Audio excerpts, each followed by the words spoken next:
Hello dears, 2026 SSLC exam എഴുതിയിട്ട് result wait ചെയ്ത് നിൽക്കുന്ന ഒരുപാട് മക്കളുണ്ടാകും. അപ്പോൾ ന്യൂസിലൊക്കെ നിങ്ങൾ പല റിപ്പോർട്ട് കാര്യങ്ങൾ കേട്ടിട്ടുണ്ടാകും. എന്നാൽ നിങ്ങൾക്ക് സന്തോഷം നൽകുന്ന അപ്ഡേറ്റുമായി ബന്ധപ്പെട്ടിട്ടുള്ളതാണ് ഈ ഒരു വീഡിയോ എന്ന് പറയുമ്പോൾ. നോക്കൂ, നിങ്ങൾ അതിനകത്ത് മറ്റൊരു പ്രധാനപ്പെട്ട കാര്യം എന്ന് പറയുന്നത്, ഇനിയിപ്പം SSLC കഴിഞ്ഞ് നിങ്ങൾ ഏത് കോഴ്സ് ഇതിനകത്ത് തിരഞ്ഞെടുക്കണം, അതുപോലെ തന്നെ ഇനി +1 +2 ഒക്കെ വന്നു കഴിഞ്ഞാൽ നിങ്ങൾ പേടിക്കേണ്ടെന്നേ, നമ്മുടെ ചാനൽ നിങ്ങളുടെ കൂടെ ഉണ്ടാകും.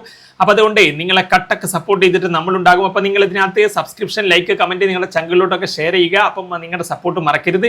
അപ്പം ഞാൻ ഇതിനകത്ത് പറയുവാൻ ഉദ്ദേശിക്കുന്ന കാര്യം എന്ന് പറയുന്നത്, നോക്കൂ, നിങ്ങൾ 2021 തൊട്ട് 2022 അങ്ങനെ 5 വരെയുള്ള ആ ഒരു റീസെൻറ്റ് കഴിഞ്ഞ ലാസ്റ്റ് വർഷങ്ങളുടെ റിസൾട്ടുകൾ നോക്കുമ്പോൾ നിങ്ങൾക്ക് മനസ്സിലാക്കാൻ സാധിക്കും. 2021 A+ വല്ലാണ്ട് കൂടിയുണ്ടായിരുന്നു. അതെന്താണ്, കൊറോണയുടെ ആ ഒരു സമയത്തായതുകൊണ്ട് ഫോക്കസ് ഏരിയ മാത്രമേ പഠിക്കാനുണ്ടായിരുന്നുള്ളൂ.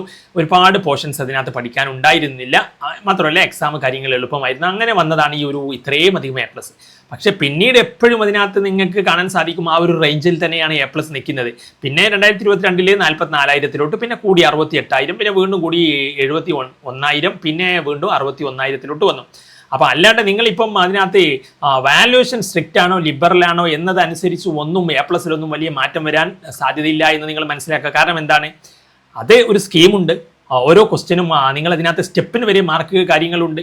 അപ്പോൾ അതുകൊണ്ട് തന്നെ അതിനകത്ത് ആ സ്കീം അനുസരിച്ച് അവർക്ക് അതിനകത്ത് മാർക്ക് അവർ പണ്ടും ഇപ്പോഴും ഒക്കെ ആ സ്കീം അനുസരിച്ച് തന്നെ മാർക്ക് തരുവുള്ളൂ. അതിനകത്ത് എക്സാം അതിനകത്ത് വല്ലാണ്ട് ടഫായി കഴിഞ്ഞാൽ A+ൻ്റെ ഇതിനകത്ത് കുറവ് വരാനുള്ള സാധ്യത ഉണ്ട് എന്നല്ലാണ്ട് വാല്യുവേഷൻ അതിനകത്ത് ലിബറലാക്കിയോ സ്ട്രിക്റ്റ് ആക്കിയോ എന്നതിനനുസരിച്ചും A+ലൊന്നും വലിയ മാറ്റം വരില്ല എന്ന് നിങ്ങൾ മനസ്സിലാക്കുക. അപ്പോൾ അതുകൊണ്ട് അതിനെക്കുറിച്ചൊന്നും ആലോചിച്ച് നിങ്ങൾ പേടിക്കേണ്ട ആവശ്യമില്ല. മാത്രമല്ല SSLCയിൽ തോൽവി എന്നുള്ളൊരു സംഭവം വളരെ അപൂർവമാണെന്ന് നിങ്ങൾക്ക് മനസ്സിലാക്കാൻ സാധിക്കും.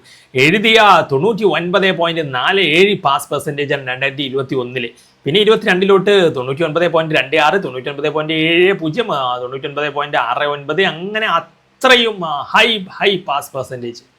അപ്പോൾ അതുകൊണ്ട് നിങ്ങൾ തോൽവിയെക്കുറിച്ചൊന്നും ഒരിക്കലും ആലോചിച്ചതിനകത്ത് പേടിക്കേണ്ട ആവശ്യമില്ല എന്നുള്ളതാണ്. നിങ്ങൾ പാസ്സാവുക മാത്രമല്ല, നിങ്ങൾക്ക് നല്ല രീതിയിൽ മാർക്ക് ഉണ്ടാവും. A+ ആഗ്രഹിക്കുന്നവർക്കും ഒക്കെ ആ രീതിയിൽ A+ കാര്യങ്ങളൊക്കെ കിട്ടും.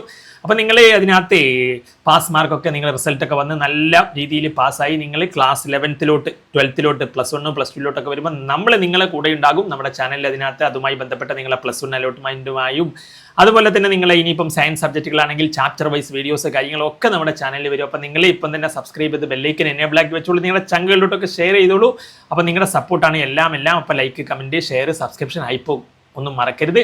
അപ്പോൾ SSLCയുടെ റിസൾട്ടുമായി ബന്ധപ്പെട്ടിട്ടുള്ള +1 അലോട്ട്മെൻറ്റുമായി ബന്ധപ്പെട്ടുള്ള അപ്ഡേറ്റുകളൊക്കെ വരും കേട്ടോ.